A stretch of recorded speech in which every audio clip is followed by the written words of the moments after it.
अस्सलाम वालेकुम students. Hope आप सब खैरियत से होंगे और जो है अल्हम्दुलिल्लाह मैं भी खैरियत से हूँ। और ये नेक्स्ट लेक्चर है केमिस्ट्री का। फ़र्स्ट लेक्चर में हमने एनवायरमेंटल केमिस्ट्री डिस्कस कर रहे थे एंड में, तो फिर उसी को ही कंटिन्यू करते हैं। एनवायरमेंटल केमिस्ट्री से ही हम कंटिन्यू करते हैं, ठीक है। कि एनवायरमेंटल केमिस्ट्री क्या होती है। केमिस्ट्री की वो ब्रांच जिसके अंदर हम जो एनवायरनमेंट में मौजूद एनिमल्स, प्लांट्स वगैरह हैं उनके ऊपर जो केमिकल मटेरियल्स का इफ़ेक्ट हो रहा है या उनसे क्या ताल्लुक़ है केमिकल मटेरियल्स का, तो वो सारी चीज़ों के बारे में जो हम पढ़ते हैं वो एनवायरमेंटल केमिस्ट्री में पढ़ते हैं। जिसके अंदर हम कहते हैं कि जैसे पॉल्यूशन है वो किस तरीके से एनवायरनमेंट पे इफ़ेक्ट कर रही है, प्लांट्स एनिमल्स पे, या फिर जो है पर्सनल हाइजीन के पॉइंट ऑफ व्यू से बात करते हैं। तो पर्सनल हाइजीन में बहुत सारी चीज़ें ऐसी आ जाती हैं जिसमें हमारी हेल्थ के पॉइंट ऑफ व्यू से जो है वो चीज़ हमारे लिए इम्पॉर्टेंट होती है। तो सारी चीज़ों की डिस्कशन हम एनवायरमेंटल केमिस्ट्री में करते हैं, ठीक है। तो it is the branch of chemistry which deals with the study of the interaction of chemical materials and their effect on the environment of animals and plants, ठीक है। ये वो ब्रांच है केमिस्ट्री की जो कि इंटरेक्शन कहते हैं ताल्लुक़ को, जो कि केमिकल मटेरियल्स का ताल्लुक़ और जो उसका इफ़ेक्ट है, जो उसका असर है, ठीक है, on the environment of any animals और प्लांट्स के एनवायरनमेंट पे जो उसका इफ़ेक्ट हो रहा है या जो उसका ताल्लुक़ है केमिकल मटेरियल से, वो सारी चीज़ों को हम एनवायरमेंटल केमिस्ट्री में स्टडी करते हैं। जैसे कि पर्सनल हाइजीन है। पर्सनल हाइजीन मीन्स कि हमारी अपनी पर्सनल हेल्थ के पॉइंट ऑफ व्यू से जो चीज़ें इंपॉर्टेंट हैं, डेली बात हो गया, नेल्स कटिंग हो गई वीकली, या फिर जो है वो सोप वगैरह का यूज़ है, या फिर सैनिटाइज़र्स का यूज़ है, ये सब चीज़ें पर्सनल हाइजीन में आ जाती हैं। पोल्यूशन किस तरीके से जो है एनिमल्स और प्लांट्स पे इफ़ेक्ट कर रहा है। हेल्थ हैज़र्ड्स हैं, are the important areas of environmental chemistry. और भी बहुत सारे हैं मगर जो मेन है उनको यहाँ पे मेंशन कर दिया है, ठीक है। नेक्स्ट है एनालिटिकल केमिस्ट्री। एनालिटिकल केमिस्ट्री जो है वो बेसिकली किसी भी चीज़ के अंदर कोई भी सब्सटेंस के अंदर जो हम एनालिसिस करते हैं कि वो किस तरह की है, इसकी क्वालिटी क्या है, उसमें क्वांटिटी क्या है, किसी भी सब्सटेंस के अंदर, तो उसको हम एनालिटिकल केमिस्ट्री में पढ़ते हैं, ठीक है। यानी कि जैसे फॉर एग्ज़ाम्पल हम क्रोमेटोग्राफी में डिफरेंट कलर्स को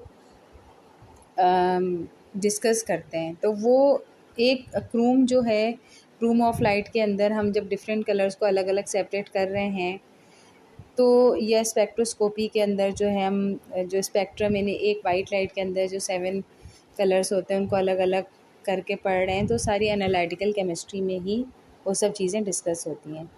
तो analytical chemistry is the branch of chemistry which deals with separation and analysis of kind, quality and quantity of various components in given substance.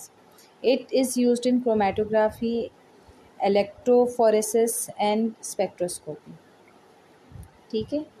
Chromatography जो है वो भी एक जो कलर्स को डिफरेंट उसमें डिफरेंट कलर्स जो शो होते हैं, तो वो क्रोमेटोग्राफी में हम पढ़ते हैं। और स्पेक्ट्रोस्कोपी के अंदर स्पेक्ट्रम में जो एक वाइट लाइट के अंदर जो डिफरेंट कलर्स पड़ रहे होते हैं, तो वो स्पेक्ट्रोस्कोपी में होता है, ठीक है। Medicinal chemistry, the branch of chemistry which deals with synthetic organic chemistry, pharmacology, and various biological specialties. The medicinal chemistry is used in synthesis of chemicals, bioactive molecules, drugs, and pharmaceutical agents. Medicinal chemistry basically जो है वो organic chemistry की synthesis हम इसके अंदर पढ़ते हैं। Pharmacology यानी जो मेडिसिन के रेफरेंस से जो स्टडीज़ होती हैं, या उसके अलावा दूसरी बायोलॉजिकल स्पेशलिटीज़ हैं, वो सब स्पेशलिटीज़ हैं, वो सारी चीज़ें हम मेडिसिनल केमिस्ट्री के अंदर पढ़ते हैं, ठीक है। और मेडिसिनल केमिस्ट्री के अंदर हम किस तरीके से केमिकल बन रहा है, ठीक है, उसका यूज़ कहाँ हो रहा है, बायो एक्टिव एलिमेंट्स जो ड्रग्स में यूज़ हो रहे हैं वो कैसे बन रहे हैं, ठीक है, और फार्मास्यूटिकल एजेंट्स क्या क्या हैं जो कि दवाइयों में इस्तेमाल हो रहे हैं, वो सारी मेडिसिनल केमिस्ट्री में हम उसको स्टडी करते हैं। Quantum chemistry, the branch of chemistry which deals with application mechanics and experiments of physical models in chemical system. It is also called molecular quantum mechanics. ठीक है, अब क्वांटम केमिस्ट्री क्या चीज़ है? केमिस्ट्री की वो ब्रांच जिसके अंदर हम मतलब डिफरेंट फिज़िकल मॉडल्स को केमिकल सिस्टम में पढ़ रहे होते हैं। ठीक है, अब केमिकल सिस्टम केमिकल है हमारे पास और फिज़िकल मॉडल है, तो उस फिज़िकल मॉडल की जो एप्लीकेशन है, जो मैकेनिक्स है, जो एक्सपेरिमेंट्स है, जो केमिकल सिस्टम में हो रही है, वो हम क्वांटम केमिस्ट्री में पढ़ते हैं। ठीक है, इसको हम मॉलिक्यूलर क्वांटम मैकेनिक्स भी बोलते हैं। ठीक है, the branch of chemistry which deals with application mechanics and experiments of physical models in chemical system. Green chemistry, the branch of chemistry which deals with the study of processes and designing products which are composed of less hazardous substances. It is also known as sustainable chemistry. अब वो chemistry जिसके अंदर हम जो different चीज़ों को use कर रहे हैं, प्रोडक्ट्स को यूज़ कर रहे हैं, ऐसे प्रोडक्ट्स को हम यूज़ कर रहे हैं जिसके अंदर ऐसे केमिकल्स का यूज़ हुआ हुआ है जो कि लेस हैज़र्डस है, यानी कि कम नुकसान पहुंचाने वाली चीज़ है। तो वो जो केमिस्ट्री जो हम स्टडी कर रहे होते हैं कि किस तरीके से ऐसे प्रोडक्ट्स बन जाए, कोई ऐसा प्रोसेस हो जाए जिसके अंदर हम ऐसे केमिकल्स यूज़ करें जिसकी वजह से नुकसान कम से कम फैले, कम से कम हैज़र्ड फैले, तो वो हम लेस हैज़र्डस सब्सटेंसेस कहते हैं उनको। तो ये हम पढ़ते हैं ग्रीन केमिस्ट्री में, और इसको हम सस्टेनेबल केमिस्ट्री भी कहते हैं। यानी the branch of chemistry which deals with study of processes and designing products which are composed of less hazardous substances, it is also known as sustainable chemistry. Safer chemical polyphenyl sulfone, less hazardous chemical polycarbons and safer solvents are examples of green chemistry. जैसे कि हम green chemistry में कहते हैं कि ऐसा chemical use करें जो कि बहुत सेफ़ हो, जिसके कम से कम नुकसानात हों, तो उसमें हम पॉलीफिनाइल सल्फोन और लेस हैज़र्डस केमिकल पॉलीकार्बन्स, और इसके अलावा जो ऐसे सॉल्वेंट्स का इस्तेमाल करना जो कि सेफ़ हों हेल्थ के पॉइंट ऑफ व्यू से या हर तरह के पॉइंट ऑफ व्यू से, तो वो सारी ग्रीन केमिस्ट्री के एग्जाम्पल्स में से है।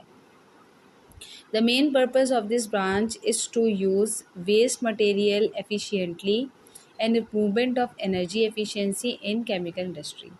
अब कह रहे हैं जो ये ब्रांच है ग्रीन केमिस्ट्री की, इसका बेसिक पर्पस क्या है इस ब्रांच का? इसमें क्या कर रहे हैं, जो कि वेस्ट मटेरियल्स जो हैं जो कि फेंक गए हैं, तो उनको किस तरीके से हम अपने यूज़ में ला सकते हैं, और किस तरीके से जो है ना उससे एनर्जी प्रोड्यूस हो सकती है केमिकल इंडस्ट्री के अंदर। तो वो बेसिक पर्पस है, मगर उसमें कम से कम नुकसान हो। ठीक है, the main purpose of this branch is to use waste material efficiently and improvement of energy efficiency in chemical industry. Test yourself, in which branch of chemistry है analysis of quality and quantity of compound studies. अब देखें, पीछे नहीं जाइएगा, अब आपने इसके answers खुद से बताने हैं कि ये सारी रीडिंग के बाद टेस्ट योर सेल्फ करें कि कौन सी ब्रांच है केमिस्ट्री की जिसके अंदर हम क्वालिटी क्वांटिटी और कंपाउंड्स, मतलब उसकी एनालिसिस के बारे में पढ़ रहे हैं किसी भी कंपाउंड के, तो वो कौन सी केमिस्ट्री थी? Analytical chemistry. ठीक, What happens due to efficiency of deficiency of biomolecules? Biomolecules की डेफिशिएंसी की वजह से क्या होता है? ठीक है, क्या होता है? डिसऑर्डरनेस पैदा हो जाती है बॉडी के अंदर। Identify and list on examples of green chemistry in our environment. अब देखिए, रीडिंग किया है ना, तो हम आराम से इसके एग्जाम्पल्स बता देंगे कि safer chemicals like polyphenyl sulphone और लेस हैजर्डस केमिकल जैसे पॉलीकार्बन्स या सेफर सॉल्वेंट्स, ये एग्जाम्पल्स हैं ग्रीन केमिस्ट्री की। Differentiate among medicinal chemistry and biochemistry, दो कोइंट्स लिख दें, दोनों के कॉलम खींच के। मेडिसिनल केमिस्ट्री का एक कॉलम बना लें, एक बायोकेमिस्ट्री का, एक पॉइंट इसका, एक पॉइंट इसका, एक पॉइंट इसका, एक पॉइंट इसका, दो पॉइंट्स इनफ होते हैं। ठीक है, अब ये सारी जो आराम से आपने आंसर्स दिए, कब कैसे दिए? जब हमने पूरी अच्छी तरह से रीडिंग की थी। तो मैं बार बार अपने स्टूडेंट से बात कहती हूँ कि देखिए, हमारा पेपर ज़्यादातर शॉर्ट आंसर्स पे और MCQs बेस्ड है, तो लॉन्ग तो बहुत कम है, सिर्फ 18 मार्क्स के हैं। ठीक है, तो जब इन सब चीज़ों पे बेस्ड हैं तो फिर हम ये सब चीज़ें हम याद रखें कि उस वक्त स्ट्रॉन्ग होती है जब हमारी बुक रीडिंग स्ट्रॉन्ग हो। जितना ज़्यादा हमने बुक को अच्छे से रीड किया हो, एक उसमें फिर हम आराम से आंसर्स दे सकते हैं, रीजनिंग क्वेश्चंस के, एमसीक्यूज़ के आंसर दे सकते हैं, शॉर्ट आंसर्स भी सॉल्व कर सकते हैं। ठीक है, तो जब मैं लेक्चर दे रही होती हूँ, पढ़ा रही होती हूँ, तो बुक खोल के बैठें और देखें इसमें आपके 2 सेंसेस यूज़ हो रहे हैं। एक तो आप देख रहे हैं साइट, और दूसरा लिसनिंग कर रहे हैं। तो इससे बात ज़हन में ज़्यादा अच्छे से बैठ जाती है। एक तो ये कि आप खुद बुक लेके बैठ जाएँ, तो इधर में आपको नींद आ जाएगी, आप सो जाएँगे, ठीक है। और एक ये है कि मैं पढ़ा रही हूँ, तो आप उसको लिसन कर रहे हैं, ठीक है, लाइन वाइज़, और फिर उसके बाद क्वेश्चंस हैं वो भी हम सॉल्व कर रहे हैं, ठीक है।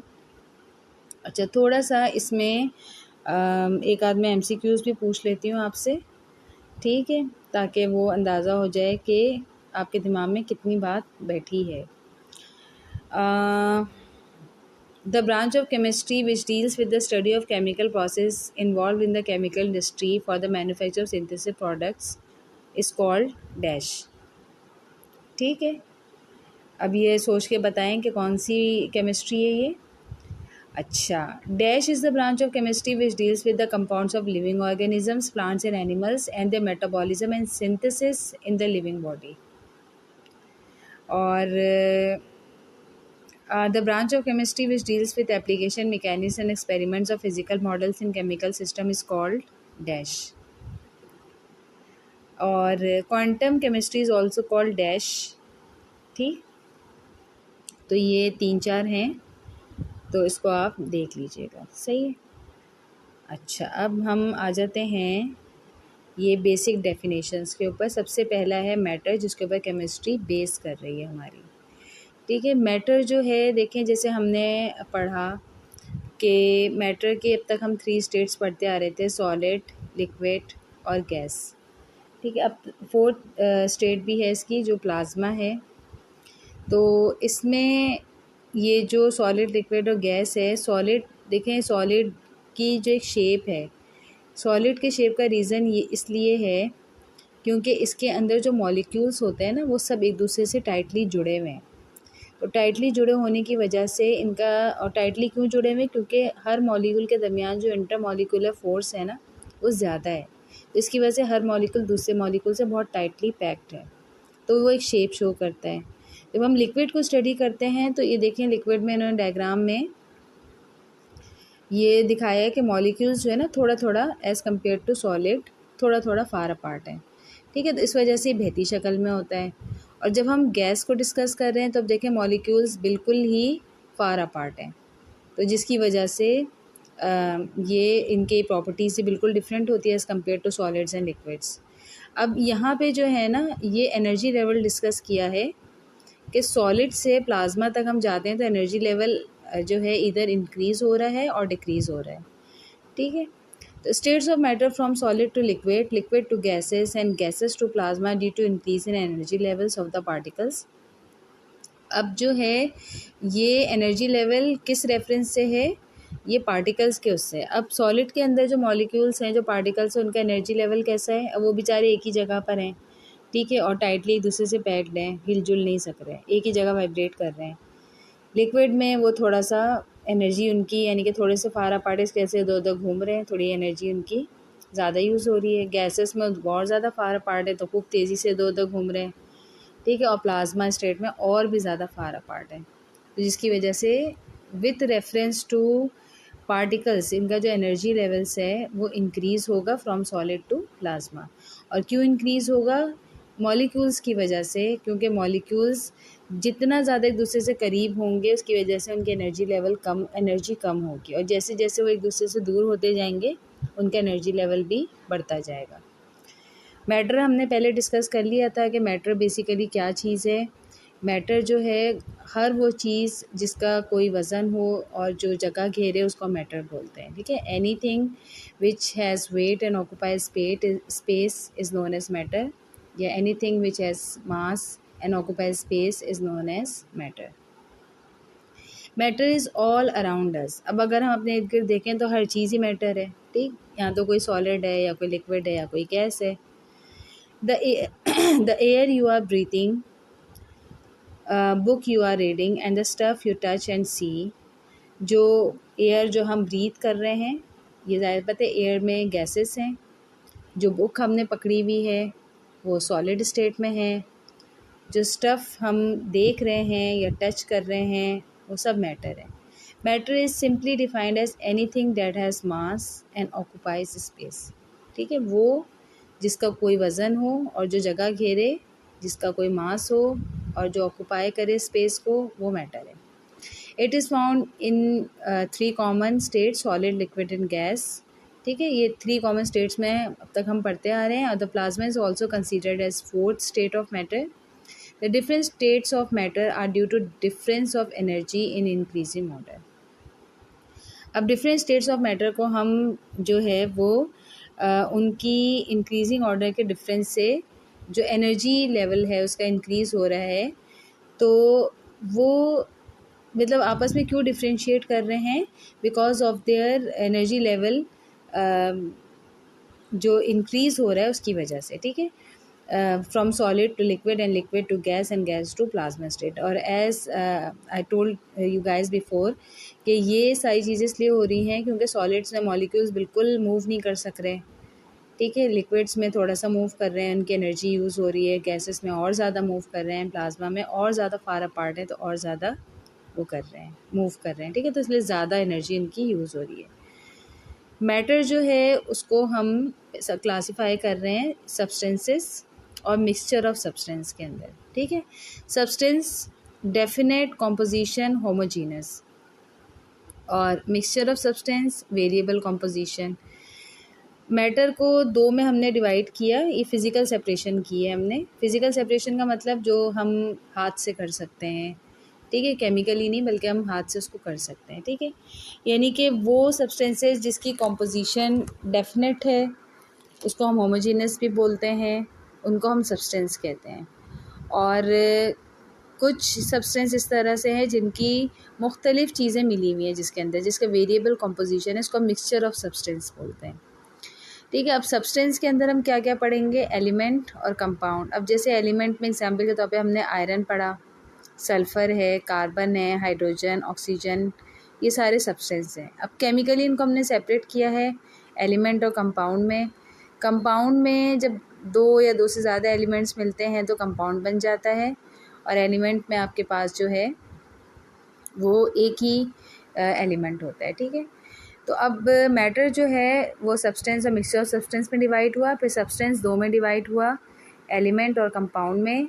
और उसके बाद मिक्सचर ऑफ सब्सटेंस यानी वेरिएबल कॉम्पोजिशन जो है वो हम अब पढ़ते हैं, वो 2 में फर्दर डिवाइड हो रही है, homogeneous mixture and heterogeneous mixture में। Homogeneous uniform throughout, also called a solution, example air, tap water, gold alloy. ठीक है, ये सब चीज़ें जो हैं होमोजीनस मिक्सचर हैं। होमोजीनस मिक्सचर का मतलब इसमें लाइन ऑफ सेपरेशन आपके पास नज़र नहीं आ रही। Heterogeneous mixture non uniform distinct phases हैं इनके, एग्जांपल जैसे सोप है, कंक्रीट है, ग्रेनाइट वगैरह हैं। तो इसमें जो है वो नॉन यूनिफॉर्म होते हैं ये, तो इसको हम कहते हैं heterogeneous mixture. Hetero means different, ठीक है, और होमो मीन्स सेम। तो सेम यानी सेम इस पॉइंट ऑफ व्यू से है कि वो पूरा थ्रू आउट जो है वो बिल्कुल यूनिफॉर्म होता है।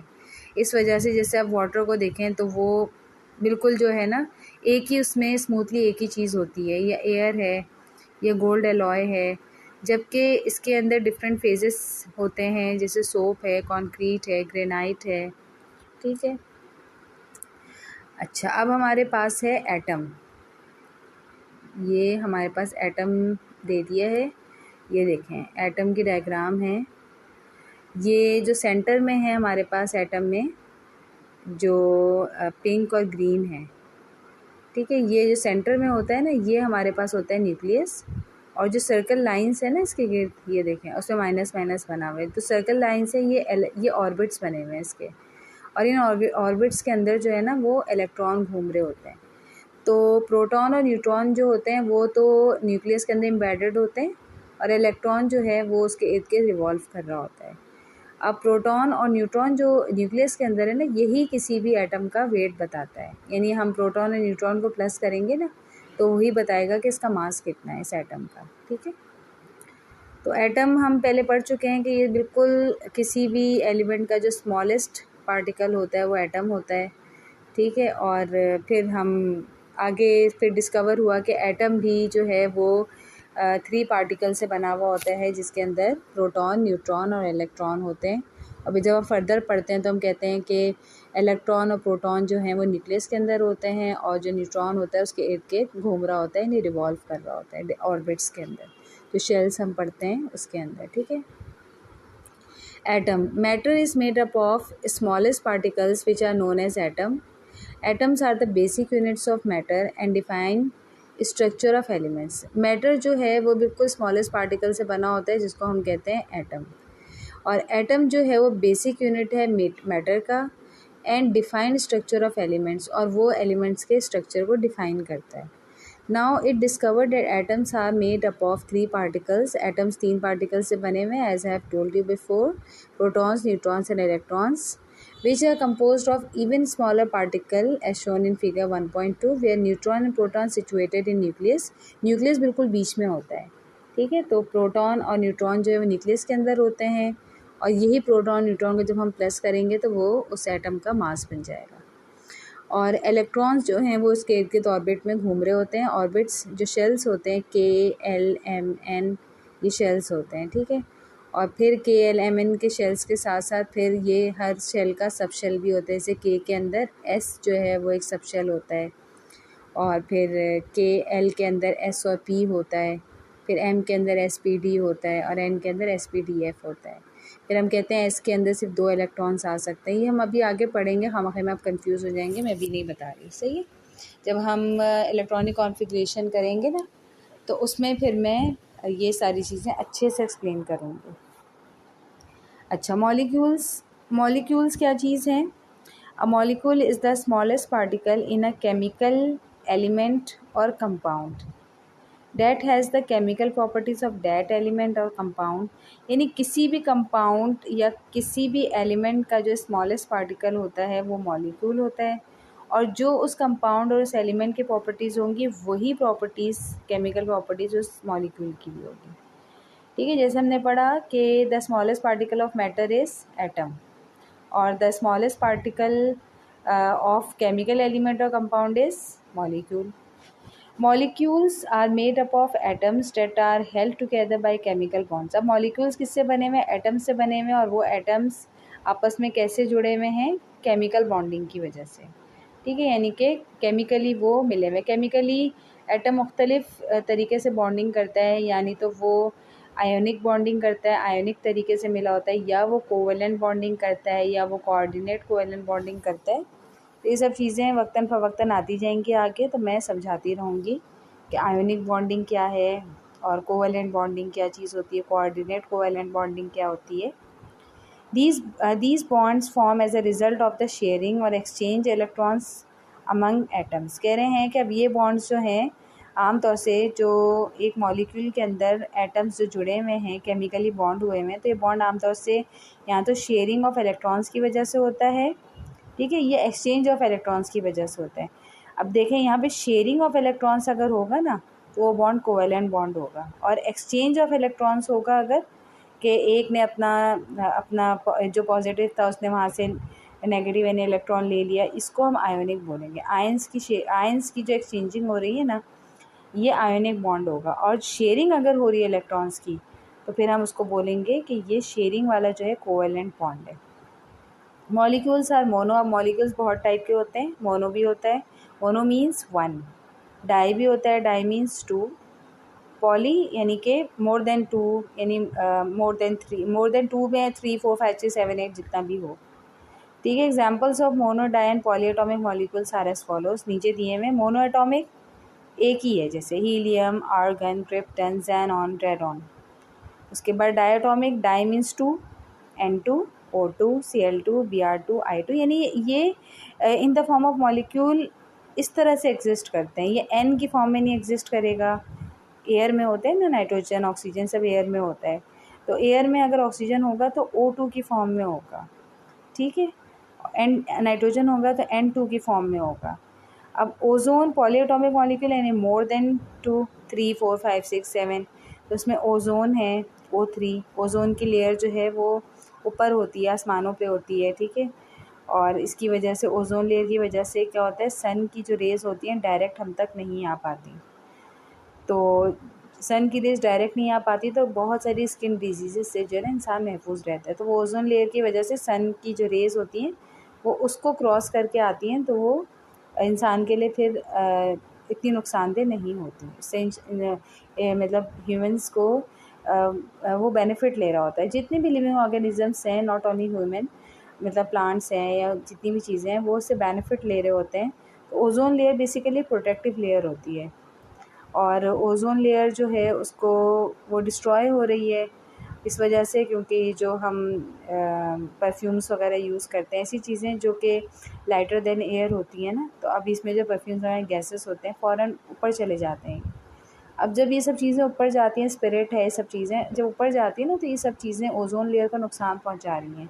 इतना ज़्यादा केमिकल का यूसेज बढ़ गया है ना, तो उतना ज़्यादा ओज़ोन लेयर को नुकसान पहुँचे, जिसकी वजह से जो है वो, अगर आप बैक जाएँ टाइम में, तो इतनी लोगों में स्किन डिजीज़ेज़ नहीं थी जो कि अब नज़र आती हैं।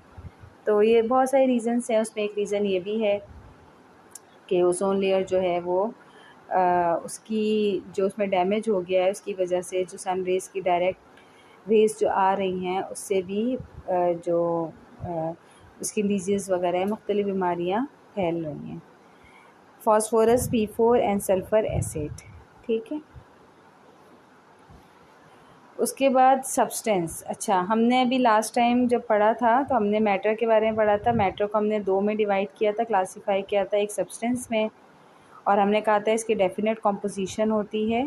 डेफिनेट कॉम्पोजिशन का मतलब बिल्कुल नोन होगी कि ये चीज़ इतनी है या ये चीज़ इतनी है, पता होगा। और मिक्सचर ऑफ सब्सटेंस में वेरिएबल कॉम्पोजिशन है, ठीक है। और ठीक है, अब सब्सटेंस क्या चीज़ है, सब्सटेंस के बारे में हम पढ़ते हैं, उसकी definition. A piece of matter in pure form is termed as a substance. कहेंगे कि मैटर का पीस जो कि अपने प्योर फॉर्म में हो वो सब्सटेंस होता है। बिल्कुल प्योर फॉर्म में, जैसे हमें सॉल्ट मिला, डायमंड मिला, सल्फ़र मिला, ठीक है, ये मैटर ही है। बेसिकली मैटर का एक पीस है मगर अपनी प्योर फॉर्म में है।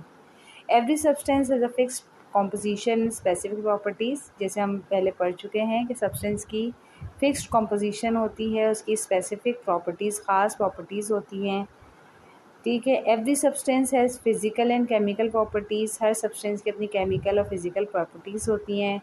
Examples of pure substances include tin, sulphur, diamond, water, pure sugar, sucrose और table salt, sodium chloride, baking soda, sodium bicarbonate. Substances are elements and compounds.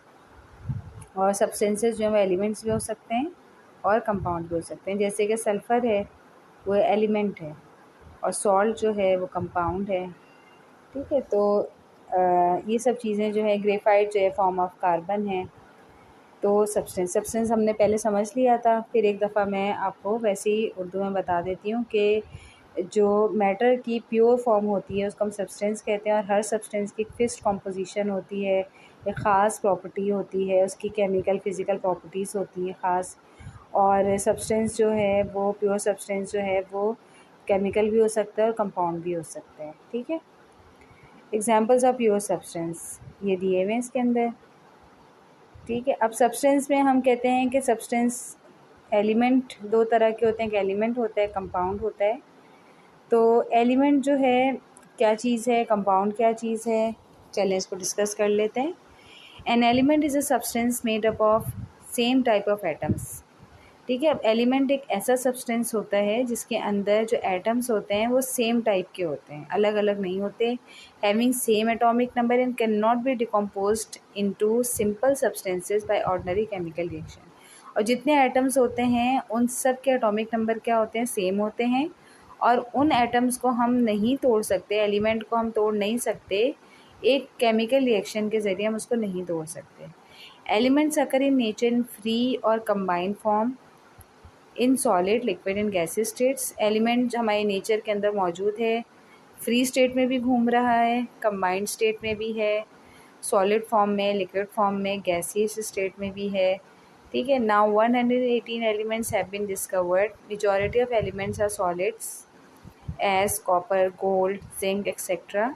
बता रहे हैं कि 118 एलिमेंट्स अब तक डिस्कवर हो चुके हैं और ज़्यादातर जो एलिमेंट्स डिस्कवर हुए हैं उसमें मेजॉरिटी क्या है, सॉलिड्स हैं। एग्जाम्पल्स दे दिए, इसके अलावा और भी बहुत सारे एग्जाम्पल्स आप दे सकते हैं। Very few elements are liquid as mercury. कुछ एलिमेंट्स ऐसे भी हैं जो कि लिक्विड फॉर्म में हैं, जैसे कि मरकरी। मरकरी है तो मेटल, मगर ये लिक्विड फॉर्म का मेटल है। ठीक है। ब्रोमीन है। Few elements are gases as hydrogen. कुछ एलिमेंट्स ऐसे भी हैं जो कि गैसेस हैं, जैसे hydrogen, oxygen, nitrogen. Elements are divided into metals, non metals and metalloids on the basis of their properties. और एलिमेंट्स को हम जब डिवाइड करते हैं तो हम कहते हैं कि ईदर दे आर मेटल्स, या तो मेटल्स हैं, या वो नॉन मेटल्स हैं, या वो मेटलॉइड्स हैं। ठीक है। मेटल्स जो जो जिसके अंदर जो है मेटालिक प्रॉपर्टीज़ हैं, नॉन मेटल्स जो कि मेटालिक प्रॉपर्टीज़ जिसमें नहीं है, मेटलॉइड्स जो मेटल नॉन मेटल्स के इन बिटवीन है, ये बीच की चीज़ है, उसको मेटलॉइड्स बोलते हैं। यानी उसके अंदर मेटल्स की प्रॉपर्टी शो होंगी थोड़ी थोड़ी, तो वो हमारे पास जो है वो मेटलॉइड्स होते हैं। ठीक है। तो एलिमेंट्स को हमने कितने में डिवाइड किया, मेटल्स में, नॉन मेटल्स में, मेटलॉइड्स में। चलें, थोड़ा सा हो जाता है वैसे ही, ताकि फ़्रेश हो जाएं सब जो लेक्चर सुनते सुनते सो गए, थोड़ा सा उठ जाएं। तो अब सबसे पहले तो हम पूछ लेते हैं कि what is matter, first question. ठीक है। अब इसको सोचें थोड़ी देर।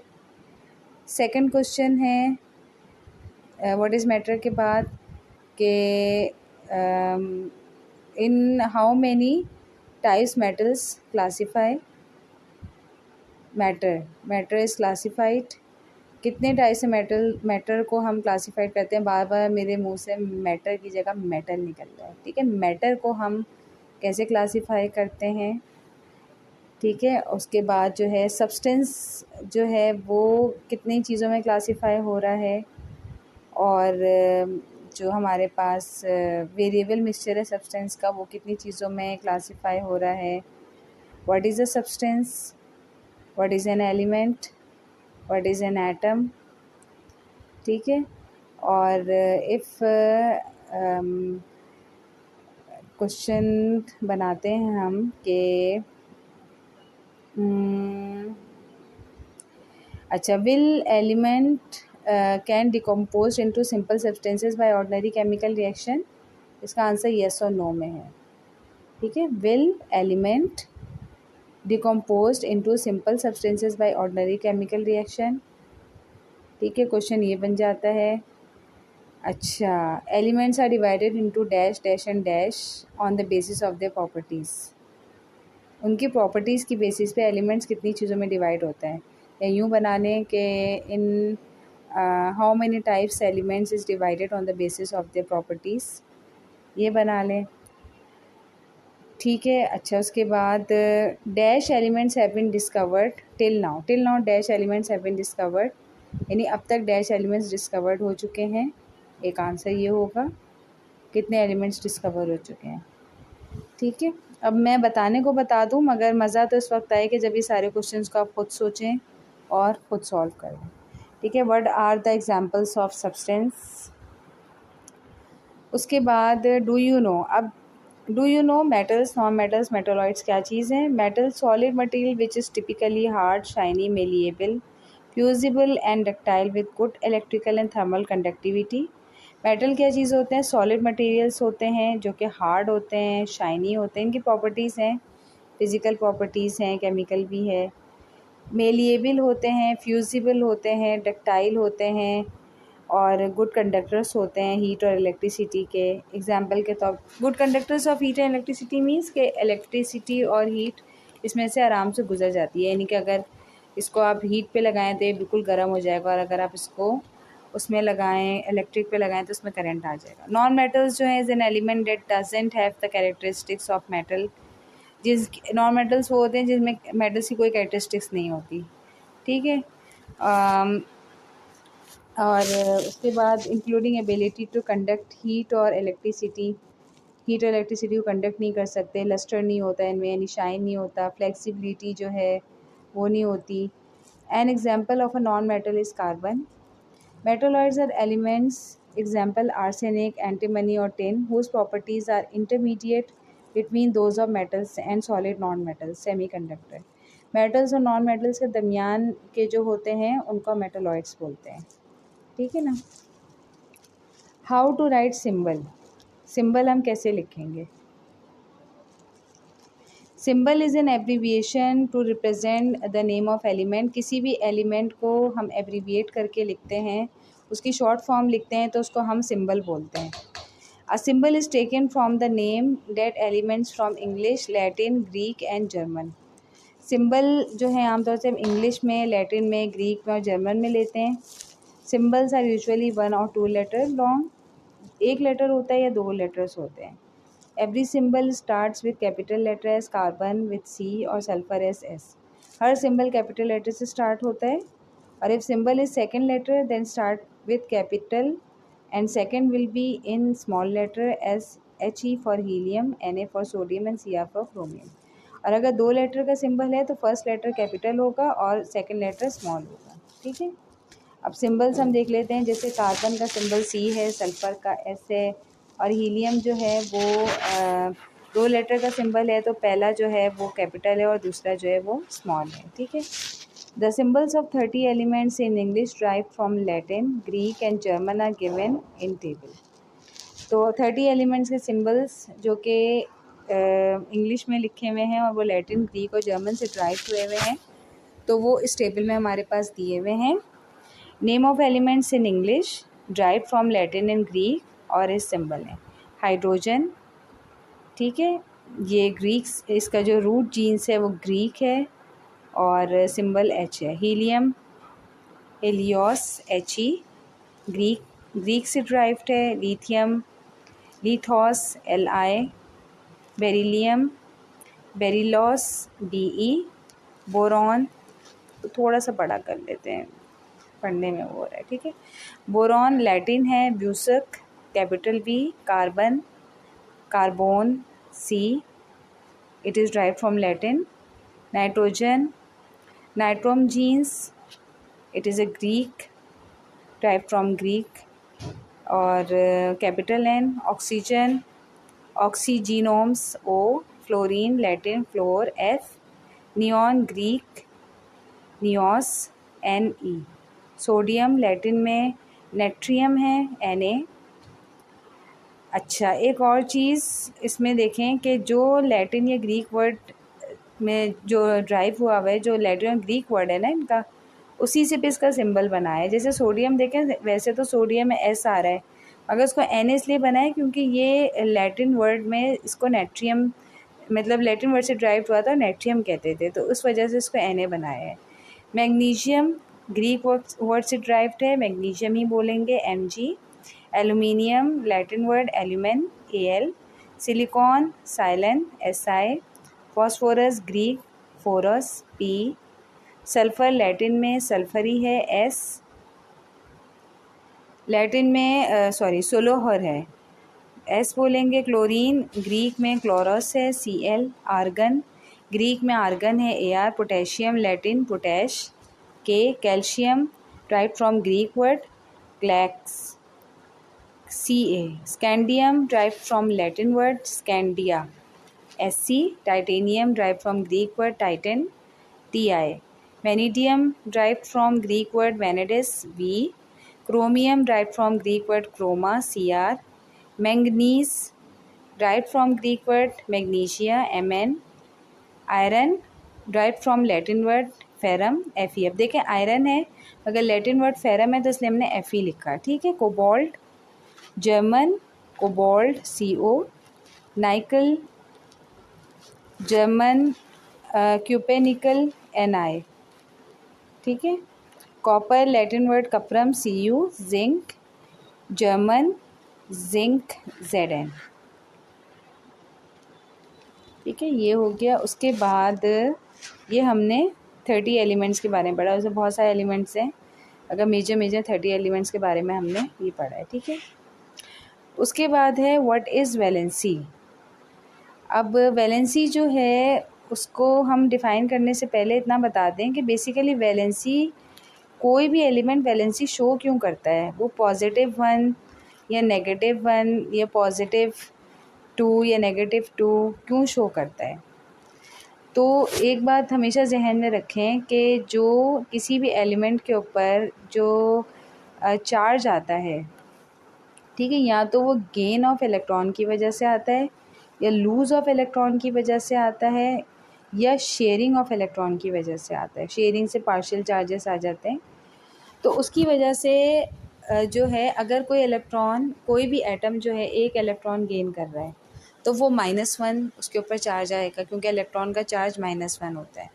अगर वो एक इलेक्ट्रॉन लूज़ कर रहा है तो एक माइनस उसमें से निकल रहा है, तो उसका मतलब उसके ऊपर +1 चार्ज आएगा। और अगर शेयरिंग के ज़रिए हो रही है तो शेयरिंग में क्या होता है कि वो पार्शियल चार्जेस आ जाते हैं, पार्शियल पॉजिटिव या पार्शियल नेगेटिव। ठीक है, अभी इतना डीप में ना जाएं, वो हम आगे पढ़ेंगे तो समझ में आ जाएगा हमारे। तो अब चलें, ये बात तो हमें समझ में आ गई कि वैलेंसीज जो है वो क्यों आती हैं, पॉजिटिव नेगेटिव क्यों आ रहा है, इलेक्ट्रॉन की गेन या उसकी लॉस की वजह से या शेयरिंग की वजह से।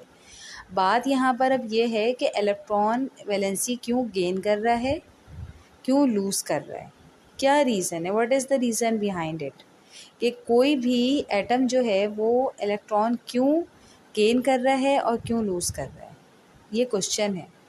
क्वेश्चन क्या है कि वाई एन एटम गेन और लूज़ इलेक्ट्रॉन, क्यों।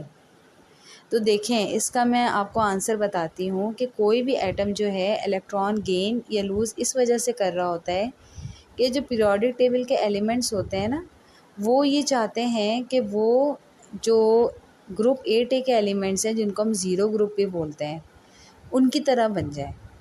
तो उनकी तरह बनने के लिए यानी तो वो इलेक्ट्रॉन गेन करेंगे यानी तो वो इलेक्ट्रॉन लूज़ करेंगे। जैसे कि आप देखें पीरियोडिक टेबल के अंदर हम जब देखते हैं तो जैसे नियॉन गैसेस में जैसे हीलियम है, ठीक है ना, आर्गन है, क्रिप्टन है, ज़ेनॉन है। तो अब जब हम ये सारे पढ़ रहे होते हैं तो हीलियम He2 है, ठीक है, आर्गन 10 है।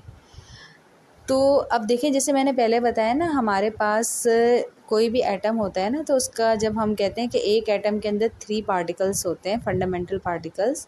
एक होता है इलेक्ट्रॉन, एक होता है प्रोटॉन, एक होता है न्यूट्रॉन।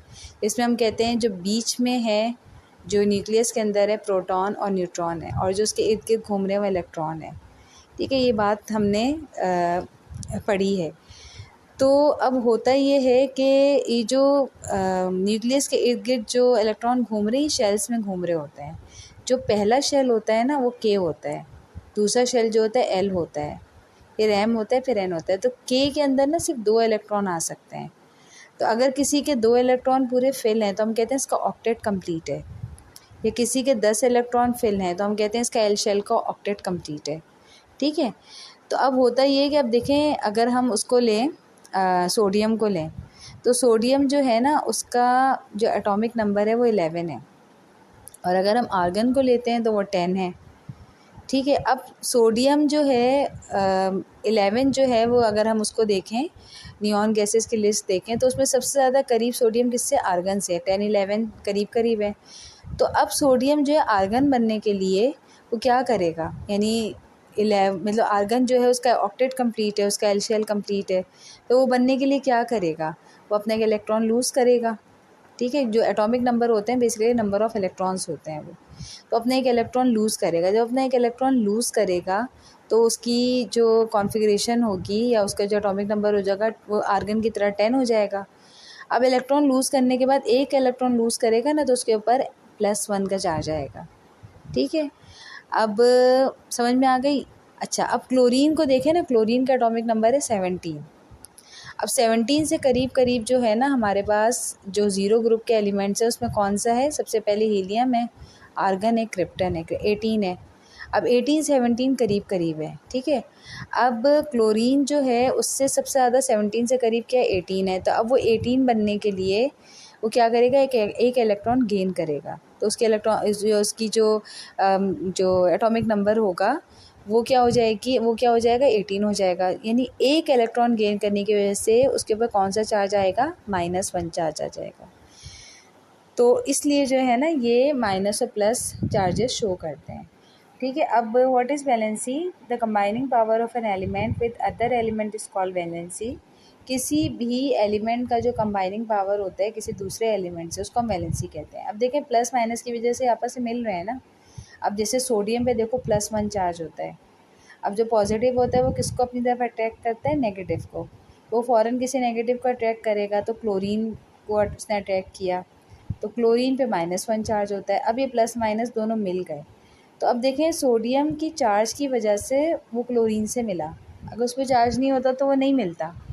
ठीक है, अब चार्ज जो उसके ऊपर है ना, तभी वो क्लोरीन से मिल रहा है, जो उसकी जो वैलेंसी है उसकी वजह से। तो इसका मतलब कि वैलेंसी जो है वो एक एलिमेंट को दूसरे एलिमेंट से मिलाने की जो पावर है वो वैलेंसी है। ठीक है, the valency depends upon the number of electrons in the outer most shell. Valency is the number of electrons of an atom of an element. ठीक है, अब कह रहे हैं वैलेंसी जो है किस पे डिपेंड कर रही है, जो आउटरमोस्ट शेल होता है किसी भी एलिमेंट का, उसके अंदर जो नंबर ऑफ इलेक्ट्रॉन्स होते हैं उस पर वैलेंसी डिपेंड करती है। आउटरमोस्ट शेल का मतलब जो सबसे आखिरी शेल है, जैसे के शेल है, एल शेल है, एम शेल है। अब जब हम किसी भी एलिमेंट के इलेक्ट्रॉनिक कॉन्फ़िगरेशन करते हैं तो जो सबसे आखिरी शेल में जो उसके इलेक्ट्रॉन्स आते हैं ना, अब उस इलेक्ट्रॉन्स के हिसाब से वो अपनी इलेक्ट्रॉन को गेन करेगा या उसको लूज़ करेगा। तो आउटर मोस्ट शेल के ऊपर डिपेंड कर रही होती है वैलेंसी। और वैलेंसी जो है is the number of electron of an atom of an element can gain lose और शेयर। अब वैलेंसी क्या बनता है, जैसे मैंने आपको बताया कि कोई एटम जो है किसी भी एलिमेंट को कोई एटम अपना इलेक्ट्रॉन गेन कर रहा है, मतलब किसी का इलेक्ट्रॉन गेन कर रहा है, अपना इलेक्ट्रॉन लूज़ कर रहा है, शेयर कर रहा है, तो उसकी वजह से उससे प्लस माइनस चार्ज आ जाता है। ठीक है, some elements with the symbol and common valencies are given below in table 1.4। अब नीचे कुछ एलिमेंट्स दे दिए गए हैं और उनकी वैलेंसीज भी नीचे लिखती गई हैं। ठीक है, ये याद कर लें तो अच्छा रहेगा। अब देखें यहाँ पे नंबर 18 पे देखें आर्गन लिखा हुआ है ना, तो आर्गन की वैलेंसी 0 शो हो रही है। ऐसे ही नंबर 10 पे देखें नियॉन लिखा है, इसकी वैलेंसी 0 शो हो रही है, क्योंकि इनके ऑक्टेट कंप्लीट है और ऑक्टेट कंप्लीट होने की वजह से ना ही इलेक्ट्रॉन गेन करेंगे और ना ही इलेक्ट्रॉन लूज़ करेंगे। तो जिसकी वजह से क्या होगा कि इनके ऊपर ना कोई पॉजिटिव चार्ज आएगा और ना ही कोई नेगेटिव चार्ज आएगा। तो इसलिए फिर ये ज़ीरो वैलेंसी हो जाएगी इनकी, इसीलिए इनको ज़ीरो ग्रुप भी कहते हैं। जो पीरियोडिक टेबल के अंदर ग्रुप 8A है उसको हम ज़ीरो ग्रुप भी बोलते हैं। ठीक है, ये बाकी कुछ और एलिमेंट्स हैं, इनकी वैलेंसीज लिखी हुई है। अब ये देखें आयरन है ना, उसकी 2 वैलेंसी शो हो रही हैं, +2 +3। ठीक है, +2 को हम फेरस बोलते हैं, +3 को हम फेरिक बोलते हैं। कोबाल्ट की 3 वैलेंसी शो हो रही हैं, +2 +3 और +4। ठीक है, कपरस कॉपर की +1 +2 +3, कपरस कपरिक हो जाएगा। जिंक है, इसकी एक ही वैलेंसी शो हो रही है। जो इसकी 2 वैलेंसी शो हो रही हैं, 3 हो रही है, उसको वेरिएबल वैलेंसीज कहते हैं, यानी एक ही एलिमेंट मुख्तलिफ वैलेंसीज शो कर रहा है। ठीक है, अच्छा उसके बाद है what is chemical formula. Chemical formula क्या चीज़ होती है, किसे कहते हैं केमिकल फार्मूला। देखें, इसको पढ़ने से पहले जो है हम वैसी केमिकल फार्मूला को थोड़ा सा बता देते हैं कि जब 2 एलिमेंट्स जो होते हैं वो ख़ास रेशियो से आपस में मिलते हैं, केमिकली मिलते हैं, तो उसकी वजह से क्या होता है, वो एक कंपाउंड बनाते हैं। और वो जो कंपाउंड होता है जब हम उसको इन टर्म्स ऑफ सिंबल्स की फॉर्म में लिखते हैं तो वो एक फार्मूला शो कर रहा होता है, तो उस फार्मूला को हम केमिकल फार्मूला बोलते हैं। ठीक है, the chemical formula represent the symbol of elements and ratios of elements to one another in a compound.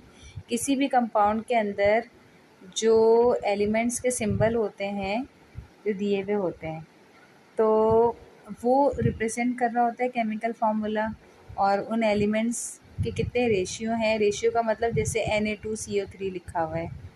ठीक है, तो अब सोडियम यहाँ पे 2 आ रहा है, तो अब एलिमेंट्स का रेशियो कितना है, उनका सिंबल क्या है, तो इन सारी चीज़ों को जब हम कहते हैं, यानी कि किसी भी कंपाउंड के अंदर के कितने एलिमेंट्स हैं और कितने रेशियो से वो मिले हुए हैं आपस में, तो ये एक केमिकल फार्मूला बनता है। ठीक है, chemical formula tells us number of atoms of each element in a compound with symbols. Chemical formula जो है हमें बताता है कि कंपाउंड के अंदर कितने एलिमेंट्स हैं शामिल और किस रेशियो से शामिल हैं, उनके सिंबल्स क्या क्या हैं। For example chemical formula of water is H2O। अब जैसे H2O को ले लें, अब H2O में देखें दो आपके पास एलिमेंट्स हैं और उन एलिमेंट्स के सिंबल लिख दिए, एक H और एक हाइड्रोजन है, ऑक्सीजन। हाइड्रोजन का सिंबल H है और ऑक्सीजन का O है। ये तो हमने बता दिया कि एलिमेंट्स ये हैं और ये सिंबॉलिक फॉर्म में रिप्रेजेंटेशन हो रही है इसकी ना। ठीक है, हाइड्रोजन ऑक्सीजन की। अब ये बताएंगे कि कितने हाइड्रोजन और कितना ऑक्सीजन है, ये हम इसका रेशियो बता रहे हैं। तो हम कहेंगे कि 2 हाइड्रोजन है और 1 ऑक्सीजन है। तो हाइड्रोजन ऑक्सीजन किस रेशियो से मिले हुए, 2:1 से मिले हुए। ठीक है, यह केमिकल फार्मूला अमोनिया का बताएंगे। तो हम कहेंगे केमिकल फार्मूला अमोनिया, तो उसको हम सबसे पहले कहेंगे कि उसके अंदर कौन कौन से एलिमेंट्स हैं। एक नाइट्रोजन है, एक हाइड्रोजन है और किस रेशियो से मिले हुए, नाइट्रोजन 1 है और हाइड्रोजन 3 है। ठीक है, तो 1 रेशियो जो है 1:3, यानी कि 1 एटम जो है वो आपके पास नाइट्रोजन का है और 3 रेशियो जो है वो 3 एटम्स जो हैं वो हाइड्रोजन के हैं। तो ये केमिकल फार्मूला। तो क्या समराइज़ करके हम क्या समझेंगे, केमिकल फार्मूला क्या है। केमिकल फार्मूला एक ऐसी सिंबॉलिक रिप्रेजेंटेशन है एलिमेंट्स की किसी भी कंपाउंड के अंदर। ठीक है, सिंबॉलिक रिप्रेजेंटेशन प्लस उस कंपाउंड के अंदर जो एलिमेंट्स जो है वो जो कंबाइन हुए हुए हैं with respect to their ratios, तो वो सब जो मिला के हम कंबाइनली उसको कहेंगे, तो हम कहेंगे वो केमिकल फार्मूला बनता है किसी भी कंपाउंड का। ठीक है, तो फार्मूला जो है केमिकल फार्मूला किसी भी कंपाउंड का बनता है। और एलिमेंट का क्या होता है, सिंबल होता है। और कंपाउंड की जो सिंबल, एलिमेंट की सिंबॉलिक रिप्रेजेंटेशन जो होगी उसको हम सिंबल बोलेंगे और जो कंपाउंड की सिंबॉलिक रिप्रेजेंटेशन होगी उसको हम फार्मूला बोलेंगे। ठीक है, chemical formula are the same things. अच्छा, उसके बाद है कंपाउंड्स। ठीक है, अब तक हमने डिस्कस कर लिया था एलिमेंट को, अब हम कंपाउंड्स को डिस्कस करेंगे। कंपाउंड क्या चीज़ है, वैसे हम थोड़ा सा कंपाउंड के बारे में पढ़ लेते हैं। जब कंपाउंड जो है हमने पढ़ा था कि सब्सटेंस को जब हम पढ़ा था कि हमने कहा था मैटर जो है उसकी 2 टाइप्स हैं, एक सब्सटेंस है और एक वेरिएबल सब्सटेंस है। फिर फर्दर सब्सटेंस हमने 2 में डिवाइड करके दिखाया था, एलिमेंट और कंपाउंड में। तो कंपाउंड बेसिकली सब्सटेंस की एक फॉर्म है। ठीक है, और जो है वो उसके अंदर क्या होता है कि एलिमेंट्स जो होते हैं वो आपस में केमिकली बॉन्ड होते हैं। ठीक है, केमिकली बॉन्ड होके बनते हैं तो वो कंपाउंड होता है। अब वो केमिकली किस तरह से बॉन्ड हो रहे हैं, इधर वो आयोनिक बॉन्डिंग शो हो रही है उनके दरमियान, या कोवेलेंट है, कोऑर्डिनेट कोवेलेंट है। ठीक है, तो the compound is a substance formed when 2 or more elements are chemically bonded together in a fixed ratio by mass। ठीक है, अब मास फिक्स्ड रेशियो बाय मास है, यानी कि ख़ास मकदार होगी इसकी, इस मकदार से ही वो आपस में मिलेंगे। As a result a new entirely different properties possessing substance formed. अब देखें 2 चीज़ें मिल रही हैं। फॉर एग्जांपल वाटर को ले लें, हाइड्रोजन की अलग प्रॉपर्टीज़ हैं, ऑक्सीजन की अलग प्रॉपर्टीज़ हैं, 2 अलग अलग एलिमेंट्स हैं। मगर जब दोनों एलिमेंट्स मिले तो एक नया एलिमेंट बना और इसकी प्रॉपर्टीज़ हाइड्रोजन ऑक्सीजन दोनों से डिफरेंट है। वो क्या है, लिक्विड है, वाटर है, पानी है। ठीक है, तो क्या मतलब, the compound is a substance form when 2 or more elements are chemically bonded together in a fixed ratio by mass. As a result, a new entirely different properties possessing substance formed. The type of bonds holding elements be ionic bonds और covalent bonds। ये मैंने आपको पहले ही बताया था कि इनके दरमियान बॉन्ड आयनिक भी हो सकता है, कोवेलेंट भी। अगर शेयरिंग ऑफ इलेक्ट्रॉन से हो रहा है तो कोवेलेंट बॉन्ड होगा। ठीक है, और अगर शेयरिंग ऑफ इलेक्ट्रॉन नहीं बल्कि एक्सचेंजिंग ऑफ इलेक्ट्रॉन से हो रहा है तो आयनिक होगा। ठीक है, फॉर एग्जांपल बहुत सारे कंपाउंड्स हमें कुछ भी लिखते हैं, NaCl लिखते हैं, H2SO4 लिखते हैं, H2O लिखते हैं, copper sulphate CuSO4, potassium bromide KBr। ठीक है, वाटर H2O, मीथेन CH4। देखिए मैं साथ साथ नाम इसलिए बता रही हूँ ताकि आप लोगों को नाम भी याद हो जाए कि CH4 सिर्फ CH4 नहीं, इसका नाम मीथेन है। ठीक है, H2SO4 सल्फ्यूरिक एसिड होता है। और ये सारे के सारे ये जो अच्छा इसमें इन्होंने एक और चीज़ बताई कि सोडियम क्लोराइड यानी NaCl, कॉपर सल्फेट CuSO4 और पोटेशियम ब्रोमाइड KBr या आयनिक कंपाउंड्स हैं। ठीक है, आयनिक कंपाउंड्स क्यों हैं? क्योंकि ये जो है इलेक्ट्रॉन की एक्सचेंज होने की वजह से ये बने। अब देखिए NaCl में ना Na का चार्ज क्या होता है +1 और Cl का -1। अब Cl के -1 का जो इलेक्ट्रॉन है ना वो +1 ने ले लिया, तो ये दोनों ने बॉन्ड बना लिया। ठीक है, कॉपर का +2 होता है, सल्फेट पूरा SO4 को बोलेंगे, SO4 का -2 होता है। अब देखें +2 के पास 2 इलेक्ट्रॉन कम थे ना, उसके 2 इलेक्ट्रॉन निकले थे तभी तो +2 हो गया ना। तो अब वो 2 इलेक्ट्रॉन लेगा किससे? सल्फेट से, तो वो दोनों बॉन्ड बना लेंगे। अब यहाँ पे क्या हो रहा है? इलेक्ट्रॉन की एक्सचेंजिंग हो रही है। सल्फेट से इलेक्ट्रॉन कहाँ आ रहा है? कॉपर के पास। पोटेशियम ब्रोमाइड में पोटेशियम का होता है +1 और ब्रोमाइड का होता है -1। अब +1 है इसके पास, पोटेशियम के पास, यानी इसके पास एक इलेक्ट्रॉन कम है, तो ब्रोमाइड का एक इलेक्ट्रॉन लेगा।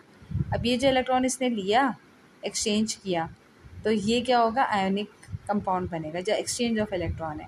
और शेयरिंग ऑफ इलेक्ट्रॉन का मतलब है ये आपस में शेयर कर रहे हैं इलेक्ट्रॉन ना, तो उसके अंदर जो बॉन्ड बनेगा वो कोवेलेंट बॉन्ड होगा। अब शेयरिंग कैसे होती है? शेयरिंग का मतलब, अब जैसे एक एलिमेंट है, उसके आउटरमोस्ट शेल के अंदर जो है ना अनपेयर्ड इलेक्ट्रॉन है एक मौजूद है। ठीक है, अब इलेक्ट्रॉन हमेशा पेयर की शक्ल में होते हैं, 2 की शक्ल में होते हैं। अगर अनपेयर्ड इलेक्ट्रॉन होता है ना तो उसको एक इलेक्ट्रॉन चाहिए होता है। अब दूसरा एक एलिमेंट है, उसके अंदर भी अनपेयर्ड इलेक्ट्रॉन मौजूद है एक। अब वो अपना अनपेयर्ड इलेक्ट्रॉन इसके साथ पेयर करके बना लेगा और ये अपना अनपेयर्ड इलेक्ट्रॉन उसके साथ शेयर करके बना लेगा। तो ये जो अनपेयर्ड इलेक्ट्रॉन्स आपस में शेयर कर रहे होते हैं ना, इसके नतीजे में जो बॉन्ड बनता है उसको हम कहते हैं कोवेलेंट बॉन्ड। ठीक है, अब ये यहाँ पे बहुत सारे कंपाउंड्स हैं और उन कंपाउंड्स को जो सिंबॉलिक रिप्रेजेंटेशन की हुई है उसको हम केमिकल फार्मूला बोलेंगे या फार्मूला बोलेंगे। वाटर H2O, सिलिकॉन डाइऑक्साइड जिसको हम सैंड भी बोलते हैं, फिल द ब्लैंक्स में भी आता है कि the chemical formula of sand is dash, तो SiO2 है ये। सोडियम हाइड्रोक्साइड कॉस्टिक सोडा, ठीक है, तो NaOH is also called dash, sodium hydroxide और कॉस्टिक सोडा, या the symbolic presentation of caustic soda is dash, तो NaOH। सोडियम क्लोराइड उसको हम कॉमन सॉल्ट भी बोलते हैं, NaCl है। सोडियम कार्बोनेट वॉशिंग सोडा होता है, ये Na2CO3 है, असल में इसका फॉर्मूला है Na2CO3। और 0.10 H2O का मतलब ये है कि ये जो वॉशिंग सोडा होता है ना हल्का गीला गीला होता है, इसमें नमी होती है, तो उस नमी को जो है ना ये वाटर से शो किया हुआ है। ठीक है, कैल्शियम कार्बोनेट को हम लाइमस्टोन भी बोलते हैं, CaCO3। शुगर C12H22O11, C6H12O6 तो ग्लूकोज का होता है, वो ग्लूकोज का मेरे मुंह से निकल गया था। C6H12O6 ग्लूकोज का है और शुगर का जो है ना C12H22O11 होता है। ठीक है, उसके बाद है ammonia NH3, sulphuric acid H2SO4 और कैल्शियम ऑक्साइड CaO। उसके बाद हमारे पास आ जाता है मिक्सचर। ठीक है, मिक्सचर जो है मिक्सचर हमारे पास होमोजेनस मिक्सचर भी होता है और हेट्रोजेनस मिक्सचर भी होता है। ठीक है, होमोजेनस मिक्सचर क्या होता है, हेट्रोजेनस मिक्सचर क्या होता है, इन सबको हम डिस्कस करेंगे। सबसे पहले हम मिक्सचर पढ़ लेते हैं। मिक्सचर क्या चीज़ होती है? अब देखिए क्या जो हमने अभी कंपाउंड पढ़ा था ना, कंपाउंड में हमने कहा था कि एलिमेंट्स जो है ना इसमें केमिकली बॉन्डेड हो रहे हैं एक दूसरे से, तो कंपाउंड बन रहा है। मिक्सचर के अंदर जो है ना हम उसको केमिकली बॉन्डेड नहीं होता, बल्कि हम फिज़िकली कंबाइन कर रहे होते हैं चीज़ों को, और वो फिक्स रेशियो से भी कर रहे होते हैं। तो वो जो है फिक्स रेशियो से नहीं कर रहे हैं। हाँ, इसमें फिक्स रेशियो का वो नहीं होता, इशू नहीं होता।